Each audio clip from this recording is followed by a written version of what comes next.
of the nice things about the R65 stick vacuum from Riccar is they have an optional ultimate bare floor nozzle. I use this one, I really like this tool.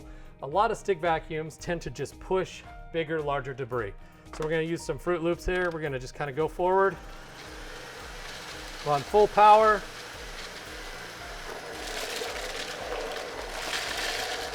See how it just kind of pushed all that stuff in front of it? Good. Now let's go ahead and show you how the R65 does with the same problem, the heavy, bigger debris.